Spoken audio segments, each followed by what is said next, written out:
4,80,000 కోట్లు ప్రజలకి నేరుగా అందించారు జగన్మోహన్ రెడ్డి గారు. వీళ్ళు అప్పులు చేసుకుంటే దానికి లెక్కలు కూడా చెప్పట్లా. కనీసం ఏమవుతుంది రాష్ట్రంలో? ఇప్పటి వరకు వీళ్ళు చేస్తున్నటువంటి అభివృద్ధి ఏంది? సంక్షేమము లేదు, అభివృద్ధి లేదు. వ్యవసాయ రంగం, రైతులు సార్ చూసాం. చంద్రబాబు నాయుడు గారి చరిత్రలో ఇది 4వసారి వారు ముఖ్యమంత్రి అయ్యారు.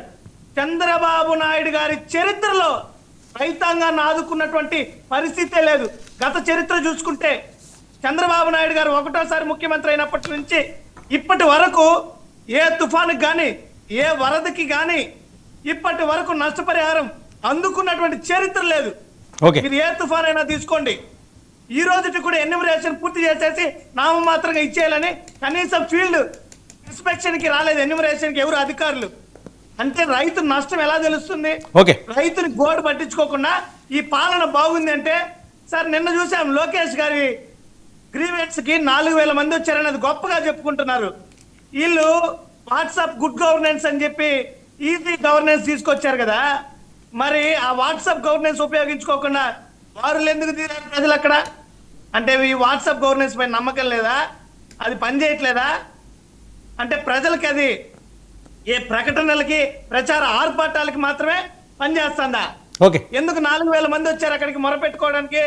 ఏంటంటే అర్జీలు ఇవ్వడం కాదు సురేష్, ఏంటి అర్జీలు ఇవ్వడం కూడా తప్ప? 4,000 మంది ఎందుకు వచ్చారంటే వాట్సాప్ గవర్నెన్స్ తప్పనట్లేదు సార్, తప్పనట్లేదు. ముమ్మాటికి ప్రజాస్వామ్య వ్యవస్థలో ప్రజాప్రతినిధులు సమస్య సరేలేండి. ఆయన ఏదో అర్జీలు తీసుకున్నాడు, వాళ్ళకి న్యాయం జరుగుతుందేమో, దాన్ని కూడా మనం రాజకీయం చేసుకోవడం ఎందుకు? అవును, ఏముంది సమస్యలు ఉంటాయి కదా, 4,000 సమస్యలు రావడం పెద్ద కష్టమేం కాదు. 40 లక్షలు వచ్చిన ఆశ్చర్యపోవడం అవసరం లేదు. ఏం చేశారు?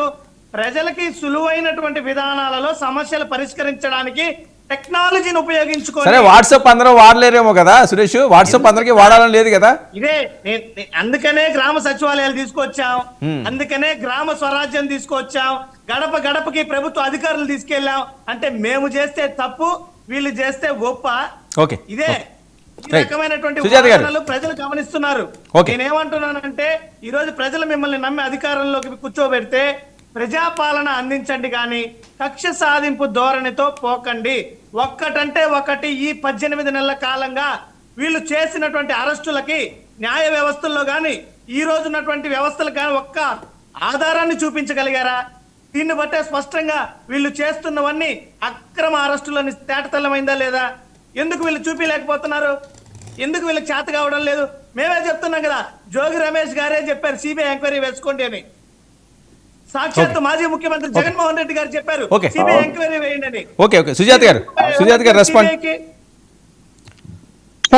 రెస్పాండెంట్.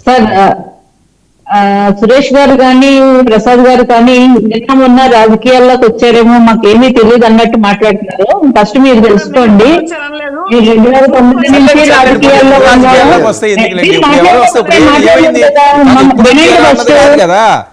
ఎప్పుడు వస్తే 2009 నుంచి రాజకీయాల్లో